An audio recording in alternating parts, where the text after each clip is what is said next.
ನಮ್ಮ channel subscribe ಇಲ್ಲ subscribe ಮಾಡ್ರಿ ಮತ್ತು ಹಂಗೆ ಲೈಕ್ ಮಾಡ್ರಿ ಶೇರ್ ಮಾಡ್ರಿ ಪಿಡಿಎಫ್ ಬಗ್ಗೆ ನಮ್ಮ ಟೆಲಿಗ್ರಾಮ್ ಚಾನಲ್ನ ಜಾಯ್ನ್ ಆಗ್ರಿ. ಅಮನ್ ಕಮಲ್ ಮತ್ತು ಮನನ್ ಅವರ ವೇಗಗಳ ಅನುಪಾತ ಕ್ರಮವಾಗಿ 2:3:4 ಆಗೈತಿ. ಹಾಗಾದರೆ ಅದೇ ದೂರವನ್ನು ಕ್ರಮಿಸಲು ಅಮನ್ ಮತ್ತು ಕಮಲ್ ಮತ್ತು ಮನನ್ ಅವರು ತೆಗೆದುಕೊಳ್ಳೋ ಸಮಯದ ಅನುಪಾತ ಎಷ್ಟು ಅಂತಂದು ಕೇಳ್ರಿ. ಇಲ್ಲಿ ನೋಡ್ರಿ, ಅಮನ್ ರೇಷಿಯೋ, ಕಮಲ್ ರೇಷಿಯೋ, ಮನನ್ ಅವ್ರದ್ದು ರೇಷಿಯೋ ಎಷ್ಟು ಕೊಟ್ಟಾನ ಇಲ್ಲಿ 2:3:4. ಇದೇನಾಗುತ್ತೆ ಸ್ಪೀಡ್ ರೇಷಿಯೋ ಆಗುತ್ತೆ. ನಮ್ಗೆ ಟೈಮ್ ರೇಷಿಯೋ ಏನಂತಂದು ಕೇಳ್ಯಾರ. ಈ 2, 3, 4 LCM ಎಷ್ಟಾಗೈತಿ ಇಲ್ಲಿ 12 ಆಕತಿ. 2 6 12, 3 4 12, 4 3 12 ಅಂದ್ರೆ 6:4:3 ಏನಾಗುತ್ತೆ ಟೈಮ್ ರೇಷಿಯೋ ಆಗುತ್ತೆ. ಆಪ್ಷನ್ ಸಿ ಕರೆಕ್ಟ್ ಆನ್ಸರ್ ಆಗುತ್ತೆ. ಎ ಎಂಬುವನು ತನ್ನ ಆದಾಯದ 18% ಉಳಿಸ್ತಾನ. ಒಂದು ವೇಳೆ ಅವನ ಆದಾಯವು 41% ಹೆಚ್ಚಾದರೂ ಅವನು ಮೊದಲಿನಷ್ಟೇ ಮೊತ್ತವನ್ನು ಉಳಿಸಿದ್ರ ಅವನ ಖರ್ಚಿನಲ್ಲಿ ಉಂಟಾದ 100% ಹೆಚ್ಚಳವನ್ನು ಕಂಡಿಡ್ರಿ ಅಂತಂದು ಕೇಳಿದ್ರೆ, ನೋಡ್ರಿ ಇಲ್ಲಿ ಇನ್ಕಮ್, ಎಕ್ಸ್ಪೆಂಡಿಚರ್, ಸೇವಿಂಗ್ಸ್ ಎಷ್ಟಾಗುತ್ತೆ. ಇನ್ಕಮ್ 100 ಆಗೈತಿ. ಇಲ್ಲಿ ಸೇವಿಂಗ್ಸ್ 18% ಕೊಟ್ಟನ ಅಂದ್ರೆ ಖರ್ಚು ಎಷ್ಟಾಗೈತಿ ಇಲ್ಲಿ 82 ಆಗೈತಿ. ಒಂದು ಇನ್ಕಮ್ 41% ಜಾಸ್ತಿ ಆಗೈತಿ ಅಂದ್ರೆ ಪ್ಲಸ್ 41 ಆಗುತ್ತೆ ಅಂದ್ರೆ 141 ಆಯ್ತು.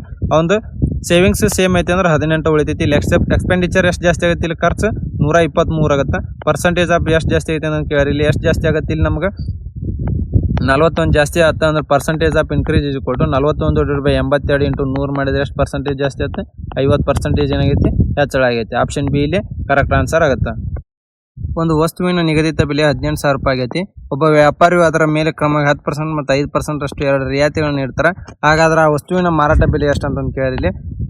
ನೋಡ್ರಿ, selling price is equal to 18,000 ರೂಪಾಯಿ ಮೇಲೆ 10% ಡಿಸ್ಕೌಂಟ್ ಕೊಟ್ಟು ನಾವು ಉಳಿದಿದ್ರೆ ಎಷ್ಟು 9.10 ಆಗುತ್ತೆ.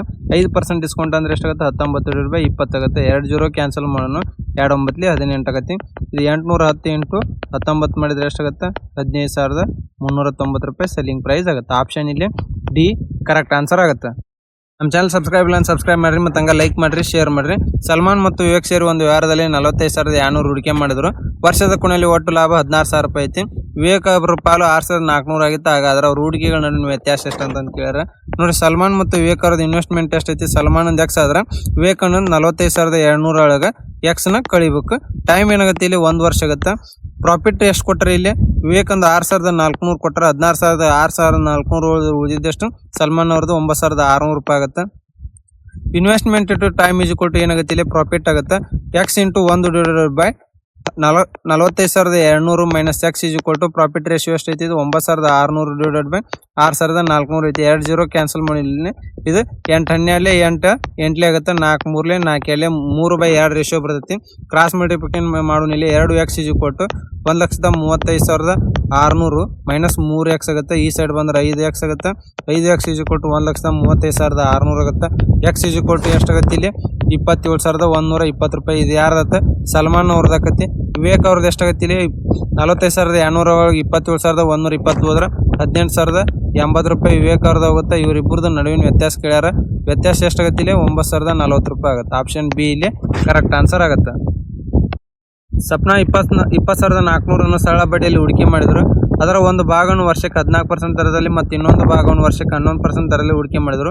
9 ವರ್ಷಗಳ ನಂತರ ಅವರು ಎರಡೂ ಹೂಡಿಕೆಗಳನ್ನು ಸಮಾನ ಬಡ್ಡಿಯನ್ನು ಪಡೆದರೆ ವರ್ಷಕ್ಕೆ 14% ದರದಲ್ಲಿ ಹೂಡಿಕೆ ಮೊತ್ತವನ್ನು ಕಂಡಿಡ್ರಿ ಅಂತಂದು ಕೇಳಿರಿ. ಇಲ್ಲಿ ನೋಡ್ರಿ, ಎರಡೂದ್ರಾಗೂ ಬಂದು ಸಿಂಪಲ್ ಇಂಟ್ರೆಸ್ಟ್ ಏನೈತಿ ಇಲ್ಲಿ ಈಕ್ವಲ್ ಐತಿ.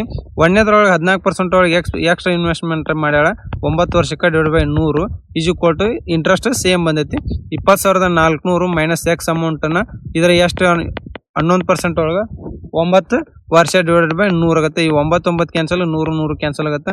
14 X is equal to 2,24,400 minus 11 X ಆಗುತ್ತೆ. ಈ ಸೈಡ್ ಬಂದ್ರೆ ಏನಾಗುತ್ತೆ 25 ಎಕ್ಸ್ ಈಸ್ ಈಕ್ವಲ್ ಟು 2,24,400 ಆಗುತ್ತೆ. ಎಕ್ಸ್ ಈಸ್ ಈಕ್ವಲ್ ಟು ಎಷ್ಟಾಗುತ್ತೆ ಇದು 8,976 ರೂಪಾಯಿ ಆಗುತ್ತೆ. ಆಪ್ಷನ್ ಇಲ್ಲಿ ಬಿ ಕರೆಕ್ಟ್ ಆನ್ಸರ್ ಆಗುತ್ತೆ. 14 ಸೆಂಟಿಮೀಟರ್ ವ್ಯಾಸವನ್ನು ಹೊಂದಿರುವ ಗೋಳದ ಮೇಲ್ಮೈ ವಿಸ್ತೀರ್ಣವನ್ನು ಕಂಡಿಡ್ರಿ ಅಂತಂದು ಕೇಳಿರಿ. ಇದು ಡಯಾಮೀಟರ್ ಆಗುತ್ತೆ. ರೇಡಿಯಸ್ ಎಷ್ಟಾಗುತ್ತೆ ಅರ್ಧ ಆಗುತ್ತೆ ಅಂದ್ರೆ 7 ಸೆಂಟಿಮೀಟರ್ ಆಗುತ್ತೆ. ಇಲ್ಲಿ ಫಾರ್ಮುಲಾ ಏನಾಗುತ್ತೆ ಟೋಟಲ್ ಸರ್ಫೇಸ್ ಏರಿಯಾದ 4πr² ಆಗುತ್ತೆ. 4 ಇಂಟು ಪೈ ಇಂಟು ರೇಡಿಯಸ್ ಎಷ್ಟು ಬಂದೈತಿ 7 ಇಂಟು 7 ಆಗುತ್ತೆ. 7 7 49 49 4 ಎಷ್ಟಾಗುತ್ತೆ 196 ಸೆಂಟಿಮೀಟರ್ ಸ್ಕ್ವೇರ್ ಆಗುತ್ತೆ. 65% ಆಫ್ 75 ಎಂಬುದು 55ರ 2/5ಕ್ಕಿಂತ ಎಷ್ಟು ಹೆಚ್ಚೈತಿ ಅಂತ ಕೇಳ್ಯಾರ. ನೋಡ್ರಿ, 65/100 ಇಂಟು 75 ಆಗತ್ತೆ. 25 3 75 25 4 100 ಆಗುತ್ತೆ. ಇದೆಷ್ಟಾಗುತ್ತೆ 48.75 ಆಗುತ್ತೆ. 55ರದ್ದು 2/5 ಭಾಗ ಅಂದ್ರೆ ಎಷ್ಟಾಗುತ್ತೆ 5 11 ಅಂದ್ರೆ 22 ಆಗುತ್ತೆ. ಎಷ್ಟು ಜಾಸ್ತಿ ಐತಿ ಇಲ್ಲಿ 26.75 ಜಾಸ್ತಿ ಐತಿ. ಆಪ್ಷನ್ ಎ ಇಲ್ಲಿ ಕರೆಕ್ಟ್ ಆನ್ಸರ್ ಆಗುತ್ತೆ. 93 ಬಲ್ಬ್ಗಳನ್ನು ರೂಪಾಯಿ 93ಕ್ಕೆ ಖರೀದಿಸಲಾಯಿತು. ಮತ್ತು ಸಾಗಣೆಯ ಸಮಯದಲ್ಲಿ 19 ಬಲ್ಬ್ಗಳು ಒಡೆದು ಹೋದವು ಅಂತ ಕೇಳ್ರೆ ಅಂದ್ರೆ ಕಾಸ್ಟ್ ಪ್ರೈಸ್ ಎಷ್ಟಾಯ್ತು ಇಲ್ಲಿ 93 ಆಯ್ತು. ಇಲ್ಲಿ 19 ಬಲ್ಬ್ ಒಡೆದು ಹೋದವು ಅಂದ್ರೆ 93ರಾಗ 19 ಬಲ್ಬ್ ಹೋದ್ರೆ ಉಳಿದಿದ್ದಷ್ಟು 74 ಬಲ್ಬ್ ಉಳಿತಾವು. ವ್ಯಾಪಾರಿ ಉಳಿದ ಬಲ್ಬ್ಗಳನ್ನು ತಲಾ 1.4 ರೂಪಾಯಿ ಅಂತ ಮಾರಾಟ ಮಾಡಿದರೆ ಅವನ ಲಾಭವನ್ನು ಕಂಡಿಡಿ ಅಂತ ಕೇಳಿದ್ಲಿ. ಅಂದ್ರೆ ಸೆಲ್ಲಿಂಗ್ ಪ್ರೈಸ್ ಏನಕತಿ ಇಲ್ಲಿ 74 ವಸ್ತು 1.40 ಅಂದ್ರೆ ಇಂಟು ನಾವು 1.4 ಮಾಡಿದ್ರೆ ಟೋಟಲ್ ಸೆಲ್ಲಿಂಗ್ ಪ್ರೈಸ್ ಎಷ್ಟಾಗುತ್ತೆ 103.6 ರೂಪಾಯಿ ಏನಾಗುತ್ತೆ ಸೆಲ್ಲಿಂಗ್ ಪ್ರೈಸ್ ಆಗುತ್ತೆ. ಲಾಭ ಏನಾಗುತ್ತೆ ಇಲ್ಲಿ 103.6 ಮೈನಸ್ ಎಷ್ಟು 93 ಮಾಡಿದೀವಿ ಅಂದ್ರೆ 10.6 ರೂಪಾಯಿ ಲಾಭ ಆಗುತ್ತೆ. ಆಪ್ಷನ್ ಡಿ ಇಲ್ಲಿ ಕರೆಕ್ಟ್ ಆನ್ಸರ್ ಆಗುತ್ತೆ. ಎರಡು ಸಂಖ್ಯೆಗಳ ಮೊಸ ಮತ್ತು ಲಸ ಕ್ರಮವಾಗಿ 6 ಮತ್ತು 264 ಆಗಿವೆ. ಆ ಸಂಖ್ಯೆಗಳಲ್ಲಿ ಒಂದು 66 ಆಗಿದ್ರೆ ಇನ್ನೊಂದು ಸಂಖ್ಯೆಯನ್ನು ಕಂಡುಹಿಡಿಯಿರಿ ಅಂತ ಕೇಳಿದ್ರೆ ಇದೇನಾಗುತ್ತೆ LCM ಇಂಟು HCF = 2 ಸಂಖ್ಯೆ A ಇಂಟು B ಆಗುತ್ತೆ.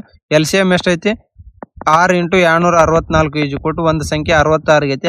ಇನ್ನೊಂದು B ಅಂತ ತೊಗೊಂತೀನಿ 66 ಒಂದ್ಲಿ 66 4 ಆಗುತ್ತೆ. B = ಎಷ್ಟಾಗುತ್ತೆ 24 ಆಗುತ್ತೆ. ಆಪ್ಷನ್ ಇಲ್ಲಿ B ಕರೆಕ್ಟ್ ಆನ್ಸರ್ ಆಗುತ್ತೆ. ಒಂದು ನಿರ್ದಿಷ್ಟ ಅಸಲಿನ ಮೇಲೆ ವರ್ಷಕ್ಕೆ 6.8% ಬಡ್ಡಿ ದರದಲ್ಲಿ 60/7 ವರ್ಷಗಳವರೆಗೆ ಆಗುವ ಸರಳ ಬಡ್ಡಿಯು 7,344 ರೂಪಾಯಿ ಆಗೈತಿ.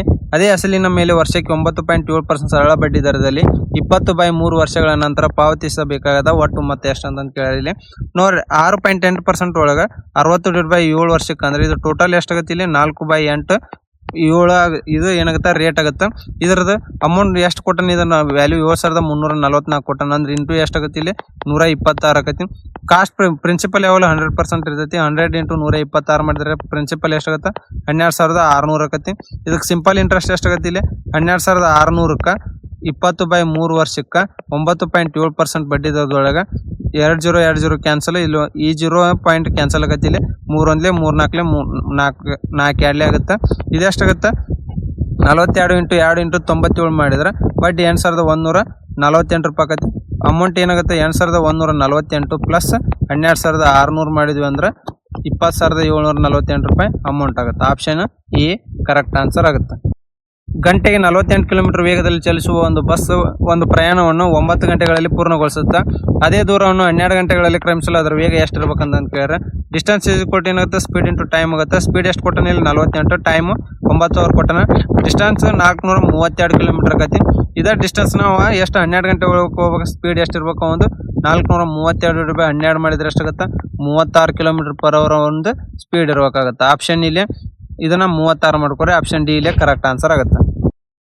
ಮೇರಿಯ ಪ್ರಸ್ತುತ ವಯಸ್ಸಿನ 2 ಪಟ್ಟು ದಿಯಾಳ ಪ್ರಸ್ತುತ ವಯಸ್ಸಿನ 5 ಪಟ್ಟಿಗಿಂತ 27 ವರ್ಷ ಹೆಚ್ಚಾಗೈತಿ ಅಂತ ಕೊಟ್ರ ಅಂದ್ರೆ ಈ ಮೇರಿ 2 ಪಟ್ಟು ಅಂದ್ರೆ ಏನಾಗುತ್ತೆ 2m = ದಿಯಾಂದ 5 ಪಟ್ಟು ಅಂದ್ರೆ 5d + 27 ವರ್ಷ ಜಾಸ್ತಿ. ಇದು ಈ ಈಕ್ವೇಶನ್ ಏನಾಗುತ್ತೆ 1 ಅಂತ ತಗೊಂತೀನಿ ಇಲ್ಲಿ. ಮತ್ತು ದಿಯಾಳ ಪ್ರಸ್ತುತ ವಯಸ್ಸಿನ 7 ಪಟ್ಟು ಮೇರಿಯ ಪ್ರಸ್ತುತ ವಯಸ್ಸಿಗಿಂತ 9 ವರ್ಷ ಕಡಿಮೆ ಇದ್ದರೆ ಮೇರಿ ಮತ್ತು ದಿಯಾಳ ವಯಸ್ಸಿನ ನಡುವಿನ ವ್ಯತ್ಯಾಸ ಎಷ್ಟು ಅಂತ ಕೇಳಿ ಇಲ್ಲಿ ನೋಡಿ. ದಿಯಾಳ 7 ಪಟ್ಟು ಅಂದ್ರೆ 7d = ಮೇರಿಯ 9 ವರ್ಷ ಕಡಿಮೆ ಐತೆ ಅಂದ್ರೆ m - 9 ಆಗುತ್ತೆ. ಇಲ್ಲಿ m = ಏನಾಗುತ್ತೆ 7d + 9 ಆಗುತ್ತೆ. ಈ m ವ್ಯಾಲ್ಯೂನ ಈ ಈಕ್ವೇಶನ್ ದಾಗ ಹಾಕೊಂಡು 2 × 7d + 9 = ಏನಾಗುತ್ತೆ 5d + 27 ಆಕತಿ. 14d + 18 = 5d + 27 ಆಗುತ್ತೆ. 9d = 9 ಆಗುತ್ತೆ. ಡಿ ವ್ಯಾಲ್ಯೂ ಎಷ್ಟಾಯ್ತು 1 ಆಗುತ್ತೆ. ಈ ಡಿ ವ್ಯಾಲ್ಯೂನ ಈಕ್ವೇಶನ್ 1 ಒಳಗೆ ಹಾಕೊಂಡು ಈಕ್ವೇಶನ್ 1 ಏನಾಗುತ್ತೆ ಇದು 2m = 5d + 27 ಆಗುತ್ತೆ. ಅಂದ್ರೆ 5 + 27 ಅಂದ್ರೆ ಎಷ್ಟಾಗುತ್ತೆ ಇಲ್ಲಿ 2m ಐತಿ. ಇದು ಎಷ್ಟಾಗುತ್ತೆ 32 ಆಕತಿ. 2m ಆಯ್ತು. m = ಎಷ್ಟಾಯ್ತು 16 ಆಕತಿ. m ಮತ್ತು ಡಿ ನಡುವಿನ ವ್ಯತ್ಯಾಸ ಎಷ್ಟಾಗುತ್ತೆ ಇಲ್ಲಿ 15 ವರ್ಷ ಆಗುತ್ತೆ. ಆಪ್ಷನ್ ಸಿ ಇಲ್ಲಿ ಕರೆಕ್ಟ್ ಆನ್ಸರ್ ಆಗುತ್ತೆ. ಚಾನಲ್ ಸಬ್ಸ್ಕ್ರೈಬ್ ಇಲ್ಲ ಸಬ್ಸ್ಕ್ರೈಬ್ ಮಾಡಿರಿ ಮತ್ತು ಹಂಗೆ ಲೈಕ್ ಮಾಡಿರಿ ಶೇರ್ ಮಾಡಿರಿ. ಜಿಶನ್ 294 ಕಿಲೋಮೀಟರ್ ದೂರವನ್ನು ಗಂಟೆಗೆ 42 ಕಿಲೋಮೀಟರ್ ವೇಗದಲ್ಲಿ, ಮುಂದಿನ 210 ಕಿಲೋಮೀಟರ್ ದೂರವನ್ನು ಗಂಟೆ 30 ಕಿಲೋಮೀಟರ್ ವೇಗದಲ್ಲಿ ಮತ್ತು ಅದರ ಮುಂದಿನ 330 ಕಿಲೋಮೀಟರ್ ದೂರವನ್ನು ಗಂಟೆಗೆ 66 ಕಿಲೋಮೀಟರ್ ವೇಗದಲ್ಲಿ ಕ್ರಮಿಸುತ್ತಾನೆ. ಹಾಗಾದರೆ ಇಡೀ ಪ್ರಯಾಣದಲ್ಲಿ ಅವನ ಸರಾಸರಿ ವೇಗ ಎಷ್ಟು ಅಂತ ಕೇಳಿದ್ರೆ ಸರಾಸರಿ ವೇಗ ಏನಾಕತಿಲ್ಲ ಒಟ್ಟು ದೂರ ಡಿವೈಡೆಡ್ ಬೈ ಒಟ್ಟು ಸಮಯ ಆಕತಿ. ಒಟ್ಟು ಸಮಯ ಏನಾಕತಿ ಇಲ್ಲಿ 1ನೇದಕ್ಕೆ 294 ಕಿಲೋಮೀಟರ್ ಎಷ್ಟು 42 km/h ನಾವು ಏನಂದ್ರೆ 7 ಅವರ್ ಆಕತಿ. 2ನೇದ ಟೈಮ್ ಎಷ್ಟಾಗತ್ತೆ ಇಲ್ಲಿ 210ನ್ನ 30 km/h ಅಂದ್ರೆ ಇದು 7 ಅವರ್ ಆಕತಿ. 3ನೇದ ಟೈಮ್ ಎಷ್ಟಾಗತ್ತೆ ಇಲ್ಲಿ 330 ಕಿಲೋಮೀಟರ್ನ 66 km/h ಅಂದ್ರೆ 5 ಅವರ್ ಆಕತಿ. ಸರಾಸರಿ ವೇಗ ಏನಾಗತ್ತೆ ಇಲ್ಲಿ ಒಟ್ಟು ದೂರ ಎಷ್ಟಾಗತ್ತೆ 294 + 210 + 330 ಮಾಡಿದ್ರೆ 834 ಆಕತಿ. ಟೋಟಲ್ ಟೈಮ್ 7 + 7 + 5 ಅಂದ್ರೆ 19 ಅವರ್ ಆಕತಿ. ಸರಾಸರಿ ವೇಗ ಎಷ್ಟಾಗತ್ತೆ ಇದು 43.89 ಆಗುತ್ತೆ. ಆಪ್ಷನ್ ಇಲ್ಲಿ ಎ ಕರೆಕ್ಟ್ ಆನ್ಸರ್ ಆಗುತ್ತೆ. ಪ್ರಿಯಾ, ದೀಪಕ್ ಮತ್ತು ಸಿಮ್ರಾನ್ ಒಂದು ವ್ಯವಹಾರವನ್ನು ಪ್ರಾರಂಭಿಸಲು ಕ್ರಮವಾಗಿ 1370, 1500 ಮತ್ತು 1230 ರೂಪಾಯಿ ಹೂಡಿಕೆ ಮಾಡ್ತಾರೆ. ವರ್ಷದ ಕೊನೆಯಲ್ಲಿ ಬಂದ ಲಾಭ 1010 ರೂಪಾಯಿ ಆಗಿದ್ರೆ ಆ ಲಾಭದಲ್ಲಿ ಸಿಮ್ರಾನ್ ಅವರ ಪಾಲು ಎಷ್ಟು ಅಂತ ಕೇಳಿರಿ. ನೋಡ್ರಿ, ಪ್ರಿಯಾ, ದೀಪಕ್, ಸಿಮ್ರಾನ್ ಅವ್ರ ಇನ್ವೆಸ್ಟ್ಮೆಂಟ್ ರೇಷಿಯೋ ಎಷ್ಟೈತಿ? 1370, 1500, 1230 ಆಕತಿ. 0 ಕ್ಯಾನ್ಸಲ್ ಮಾಡೋಣ. ಇದ ಪ್ರಾಫಿಟ್ ರೇಷಿಯೋ ಆಕತಿ ಅವ್ರದ್ದು 137, 150 ರೇಷಿಯೋ 123 ಆಕತಿ. ಟೋಟಲ್ ಸಮ್ ಎಷ್ಟಾಗತಿ? ಇದು 410 ಆಕತಿ. ನಮ್ಗೆ ಯಾರ್ದು ಕೇಳ್ಯಾರ ಇಲ್ಲಿ? ಸಿಮ್ರಾನ್ ಅವ್ರದ್ದು ಕೇಳ್ಯಾರ. ಸಿಮ್ರಾನ್ ಅವ್ರದ್ದು ಈಜು ಕೊಟ್ಟು 123 ರೂಪಾಯಿ 410 ಇಂಟು ಏನಾಗತ್ತೆ? ಇದು 1010 ರೂಪಾಯಿ ಆಗುತ್ತೆ. 0 41 ಆಗುತ್ತೆ. ಅಂದ್ರೆ ಎಷ್ಟಾಗುತ್ತೆ? 303 ರೂಪಾಯಿ ಏನಾಗುತ್ತೆ ಅವ್ರದ್ದು ಪ್ರಾಫಿಟ್ ಆಗುತ್ತೆ. ಆಪ್ಷನ್ ಬಿ ಇಲ್ಲಿ ಕರೆಕ್ಟ್ ಆನ್ಸರ್ ಆಗುತ್ತೆ. ಒಬ್ಬ ವ್ಯಾಪಾರಿ ಒಂದು ಪ್ಯಾನ್ ಬೆಲೆಯನ್ನು ಅದರ ಅಸಲು ಬೆಲೆಗಿಂತ 25% ಹೆಚ್ಚು ನಿಗದಿಪಡಿಸ್ತಾನೆ. ಅಂದ್ರೆ ಕಾಸ್ಟ್ ಪ್ರೈಸ್ ಈಜು ಕೊಟ್ಟು ಮಾರ್ಕ್ ಪ್ರೈಸ್ ಕಾಸ್ಟ್ ಪ್ರೈಸ್ 100 ಇತ್ತು ಅಂದ್ರೆ 25% ಜಾಸ್ತಿ ಅಂದ್ರೆ ಮಾರ್ಕ್ ಪ್ರೈಸ್ ಎಷ್ಟಾಗುತ್ತೆ? 125 ಆಗುತ್ತೆ. ಮತ್ತು ಆ ನಿಗದಿಪಡಿಸಿದ ಬೆಲೆ ಮೇಲೆ 16% ರಿಯಾಯಿತಿ ನೀಡ್ತಾನೆ. ನೋಡ್ರಿ, ಮಾರ್ಕ್ ಪ್ರೈಸ್ ಮೇಲೆ 16% ಡಿಸ್ಕೌಂಟ್ ನೀಡ್ತಾನೆ. ಅಂದ್ರೆ 125ಕ್ಕೆ 16% ಅಂದ್ರೆ ಎಷ್ಟಾಗುತ್ತೆ? 25 ಇಲ್ಲಿ 25 4 16 ಅಂದ್ರೆ 20 ರೂಪಾಯಿ ಡಿಸ್ಕೌಂಟ್ ಕೊಡ್ತಾನೆ. ಅಂದ್ರೆ ಸೆಲ್ಲಿಂಗ್ ಪ್ರೈಸ್ ಎಷ್ಟಾಗತಿ? 105 ರೂಪಾಯಿ ಆಗತಿ. ಆ ವ್ಯಾಪಾರದಿಂದ ಅವನು 140 ರೂಪಾಯಿ ಲಾಭ ಗಳಿಸಿದ್ರೆ ಆ ಪ್ಯಾನ್ ನಿಗದಿತಪಡಿಸಿದ ಬೆಲೆ ಎಷ್ಟು ಅಂತ ಕೇಳಿದ್ರೆ ಪ್ರಾಫಿಟ್ ಎಷ್ಟಾಗುತ್ತೆ? 5 ಆಗತ್ತೆ. ಈ 5 ವ್ಯಾಲ್ಯೂ ಎಷ್ಟು ಕೊಟ್ಟಾನ? 140 ಕೊಟ್ಟಾನ. ಅಂದ್ರೆ ಇಂಟು 28 ಆಗುತ್ತೆ. ನಮಗೆ ಮಾರ್ಕ್ ಪ್ರೈಸ್ ಎಷ್ಟಾಗುತ್ತೆ ಅಂತ ಕೇಳಿದ್ರೆ 125 ಇಂಟು 28 ಮಾಡಿದ್ರೆ ಮಾರ್ಕ್ ಪ್ರೈಸ್ ಎಷ್ಟಾಗುತ್ತೆ? 3500 ರೂಪಾಯಿ ಆಗುತ್ತೆ. ಆಪ್ಷನ್ ಇಲ್ಲಿ ಸಿ ಕರೆಕ್ಟ್ ಆನ್ಸರ್ ಆಗುತ್ತೆ. 39,250 ರೂಪಾಯಿ ಎಂದು ನಿಗದಿಪಡಿಸಲಾದ ಒಂದು ವಸ್ತುವನ್ನು X% ಮತ್ತು 10% ಎರಡರ ಸತತ ರಿಯಾಯಿತಿಗಳನ್ನ ನಂತರ 32,499 ರೂಪಾಯಿಗೆ ಮಾರಾಟ ಮಾಡಲಾಯಿತು. ಹಾಗಾದ್ರೆ X ನ ಮೌಲ್ಯ ಕಂಡಿಡ್ರಿ ಅಂತ ಕೇಳಿರಿ. ಇಲ್ಲಿ ನೋಡಿ, ಸೆಲ್ಲಿಂಗ್ ಪ್ರೈಸ್ ಈಜು ಕೊಟ್ಟು ಏನಾಗುತ್ತೆ? Mark price into percentage of discount ಆಗುತ್ತೆ. ಸೆಲ್ಲಿಂಗ್ ಪ್ರೈಸ್ ಎಷ್ಟು ಕೊಟ್ಟನ? 32,499 ಈಜು ಕೊಟ್ಟು ಮಾರ್ಕ್ ಪ್ರೈಸ್ 39,250 ಐತಿ. ಒಂದು 10% ಡಿಸ್ಕೌಂಟ್ ಅಂದ್ರೆ 9/10 ಆಗುತ್ತೆ. ಇನ್ನೊಂದು 100 - X / 100 ಆಕತಿ. ಇಲ್ಲಿ 0 ಕ್ಯಾನ್ಸಲ್ ಆಗುತ್ತೆ. 9 1 9 3,611 ಆಗುತ್ತೆ. ಇಲ್ಲಿ ಏನಾಗುತ್ತೆ? ಇದು 3,611 ಇಂಟು 100 ಆಗುತ್ತೆ. 3,611 ಇಂಟು 100 ಡಿವೈಡೆಡ್ ಬೈ 3,925 ಈಜು ಕೊಟ್ಟು 100 - X ಆಗುತ್ತೆ. ಇದು ಒಂದೇ, ಇದು 92 ಆಗುತ್ತೆ. ಅಂದ್ರೆ 100 - X ಈಜು ಕೊಟ್ಟು ಎಷ್ಟಾಗುತ್ತೆ? 92 ಆಗುತ್ತೆ. X ಈಜು ಕೊಟ್ಟು ಎಷ್ಟಾಗುತ್ತೆ? 8% ಆಗುತ್ತೆ. ಆಪ್ಷನ್ ಬಿ ಇಲ್ಲಿ ಕರೆಕ್ಟ್ ಆನ್ಸರ್ ಆಗುತ್ತೆ. ಒಂದು ಜಿಲ್ಲೆಯ ಒಟ್ಟು ಜನಸಂಖ್ಯೆ 3,68,000 ಆಗೈತಿ. ಅದರಲ್ಲಿ 2,20,000 ರೂಪಾಯಿ ಜನರು ಪುರುಷರು ಮತ್ತು ಒಟ್ಟು ಜನಸಂಖ್ಯೆ 62% ಜನರು ಸಾಕ್ಷರರಾಗಿದ್ದಾರೆ. ಪುರುಷರಲ್ಲಿಯೂ 62% ಜನರು ಸಾಕ್ಷರರಾಗಿದ್ದಾರೆ. ಸಾಕ್ಷರರಾದ ಮಹಿಳೆಯರ ಶೇಕಡಾವಾರು ಪ್ರಮಾಣ ಎಷ್ಟು ಅಂತ ಕೇಳಿರಿ. ಟೋಟಲ್ ಎಷ್ಟು ಜನ ಐತಿ? ಇಲ್ಲಿ 3,68,000 ಜನ ಐತಿ. ಮೆನ್ ಪುರುಷರು ಎಷ್ಟು ಅದಾರ? ಇಲ್ಲಿ 2,20,000 ಜನ ಅದಾರ. ವುಮೆನ್ ಎಷ್ಟು ಅಕ್ಕಾರ ಇದ್ರೆ 3,68,000 2,20,000 ಹೋದ್ರ ವುಮೆನ್ 1,48,000 ಅಕ್ಕಾರ. ಇಲ್ಲಿ 62% ಟೋಟಲ್ ಜನ ಏನಾದ್ರ ಸಾಕ್ಷರ ಅಂದ್ರೆ 3,68,000 62% ಅಂದ್ರೆ ಎಷ್ಟಾಗುತ್ತೆ? 2,28,160 ಆಕತಿ. ಪುರುಷರು 62% ಆದ್ರ ಅಂದ್ರೆ ಇವ್ರದ್ದು ಎಷ್ಟಾಗುತ್ತೆ? 1,36,400 ಆಕತಿ. 2,28,000 1,36,400 ಉಳಿದಿದ್ದೆಷ್ಟು? 91,760 ಆಕತಿ. ಇದಕ್ಕೆ 91,700% ಆಫ್ ವುಮೆನ್ ಸಾಕ್ಷರ ಎಷ್ಟಾಗತ್ತೆ? 91,760 ಡಿವೈಡೆಡ್ ಬೈ 1,48,000 ಆಕತಿ ಇಂಟು 100. ಇವು 0 ಕ್ಯಾನ್ಸಲ್ ಮಾಡಿ ಇಲ್ಲಿ ಎಷ್ಟು ಬರ್ತೈತಿ? 62% ಜನ ಸಾಕ್ಷರ ಇರ್ತಾರೆ. ಆಪ್ಷನ್ ಡಿ ಇಲ್ಲಿ ಕರೆಕ್ಟ್ ಆನ್ಸರ್ ಆಗುತ್ತೆ.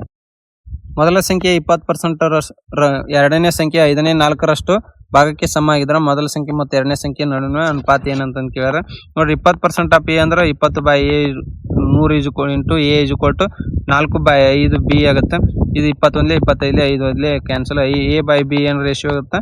4/1 ಆಗುತ್ತೆ. ಆಪ್ಷನ್ ಇಲ್ಲಿ ಬಿ ಕರೆಕ್ಟ್ ಆನ್ಸರ್ ಆಗುತ್ತೆ. ಒಂದು ನೇರ ವೃತ್ತಾಕಾರದ ಸಿಲಿಂಡರ್ ಪಾರ್ಶ್ವ ಮೇಲ್ಮೈ ವಿಸ್ತೀರ್ಣ 5,280 ಸೆಂಟಿಮೀಟರ್ ಸ್ಕ್ವೇರ್ ಮತ್ತು ಅದರ ಪಾದದ ತ್ರಿಜ್ಯ 21 ಸೆಂಟಿಮೀಟರ್ ಆಗೈತಿ. ಹಾಗಾದ್ರೆ ಸಿಲಿಂಡರ್ ಘನಫಲವನ್ನು ಕಂಡುಹಿಡ್ರಿ ಅಂತ ಕೇಳಿರಿ. ಇಲ್ಲಿ ಕರ್ವ್ ಸರ್ಫೇಸ್ ಏರಿಯಾ ಫಾರ್ಮುಲಾ ಏನಾಗುತ್ತೆ? ಇದರದ್ದು 2πr/h ಆಗುತ್ತೆ. ಇದರದ್ದು ಕರ್ವ್ ಸರ್ಫೇಸ್ ಏರಿಯಾ ಕೊಟ್ಟರೆ ಎಷ್ಟು? 5,280 ಈಜು ಕೊಟ್ಟು 2 ಇಂಟು 22/7. ರೇಡಿಯಸ್ ಎಷ್ಟು ಕೊಟ್ಟಾನ? 21 ಕೊಟ್ಟಾನ. ಹೈಟ್ ಕಂಡುಹಿಡಬೇಕು. 7 1 7 3 21. ಹೈಟ್ ಈಜು ಕೊಟ್ಟು 5,280 ಇದು 44 ಇಂಟು 3 132 ಆಕೈತಿ. ಹೈಟ್ ಎಷ್ಟು ಬರ್ತೈತಿ? 40 ಸೆಂಟಿಮೀಟರ್ ಬರ್ತೈತಿ. ವಾಲ್ಯೂಮ್ ಈಜು ಕೊಟ್ಟು ಫಾರ್ಮುಲಾ ಏನಾಗುತ್ತೆ? πr² ಹೆಚ್ಚಾಗುತ್ತೆ. 22/7. ರೇಡಿಯಸ್ ಎಷ್ಟೈತಿ? 21 ಇಂಟು 21. ಹೈಟ್ 40 ಬಂದೈತಿ. 7 1 7 3 21 ಆಗುತ್ತೆ. ಇದೆಷ್ಟಾಗುತ್ತೆ? 22 3 66 21 ಇಂಟು 40 840 ಆಗುತ್ತೆ. ಇದು 55,440 ಸೆಂಟಿಮೀಟರ್ ಕ್ಯೂಬ್ ವಾಲ್ಯೂಮ್ ಆಗುತ್ತೆ. ಆಪ್ಷನ್ ಇಲ್ಲಿ ಎ ಕರೆಕ್ಟ್ ಆನ್ಸರ್ ಆಗುತ್ತೆ. ಚಾನಲ್ ಸಬ್ಸ್ಕ್ರೈಬ್ ಮಾಡಿರಿ ಮತ್ತು ಹಂಗೆ ಲೈಕ್ ಮಾಡಿರಿ, ಶೇರ್ ಮಾಡಿರಿ. 6 ಪುರುಷರು ಒಂದು ಕೆಲಸನ 9 ದಿನಗಳಲ್ಲಿ ಪೂರ್ಣಗೊಳಿಸಬಹುದು. ಆದ್ರೆ 6 ಮಹಿಳೆಯರು ಅದೇ ಕೆಲಸನ 6 ದಿನದ ಪೂರ್ಣಗೊಳಿಸಬಹುದು. ಹಾಗಾದ್ರೆ 2 ಮಹಿಳೆಯರು ಮತ್ತು 3 ಪುರುಷರು ಸೇರಿ ಈ ಕೆಲಸನ ಎಷ್ಟು ದಿನ ಮಾಡ್ತಾರ ಅಂತ ಕೇಳ್ಯಾರ. ಇಲ್ಲಿ ನೋಡ್ರಿ 6 ಮೆನ್ ಸೇರಿ ಎಷ್ಟು ದಿನ ಐತಿ ಇಲ್ಲಿ 9 ದಿನ. ಈಜಿ ಕೊಟ್ಟು ಅದೇ ಕೆಲಸನ 6 ವುಮೆನ್ ಸೇರಿ 6 ದಿನ ಐತಿ. ಇಲ್ಲಿ 6 ಕ್ಯಾನ್ಸಲ್ 3 2 ಆಗುತ್ತೆ. ಮೆನ್ ಅಪಾನ್ ವುಮೆನ್ ರೇಷಿಯೋ ಏನಾಗುತ್ತೆ 2/3 ಏನಾಗುತ್ತೆ ಇದು ಅವ್ರ ಎಫಿಷಿಯನ್ಸಿ ಆಗುತ್ತೆ. ಟೋಟಲ್ ವರ್ಕ್ ಏನಾಗುತ್ತೆ ಇಲ್ಲಿ 6 × 2 × 9 ಮಾಡಿದ್ರೆ 108 ಆಗುತ್ತೆ. ಈ ವರ್ಕ್ ನ ಏನ್ ಮಾಡ್ಬೇಕು, ಎರಡು ವುಮೆನ್ ಮತ್ತು 3 ಪುರುಷರು ಸೇರಿ ಕೆಲಸ ಮುಗಿಸ್ಬೇಕಂದ್ರೆ 108 ಇದಷ್ಟೇ. 2 × ವುಮೆನ್ ಎಷ್ಟೈತಿ ಇಲ್ಲಿ 3 ಬಂದೈತಿ. 3 2 6 ಆಗುತ್ತೆ. 3 ಮೆನ್ ಅಂದ್ರೆ 3 2 6 ಆಗುತ್ತೆ. ಎಫಿಷಿಯನ್ಸಿ 6 ಐತಿ. 108/12 ಮಾಡಿದ್ರೆ ಎಷ್ಟು ದಿನ ತೊಗೊಂತಾರ ಅವ್ರು 9 ದಿನ ತೊಗೊಂತಾರೆ. ಆಪ್ಷನ್ ಬಿ ಇಲ್ಲಿ ಕರೆಕ್ಟ್ ಆನ್ಸರ್ ಆಗುತ್ತೆ.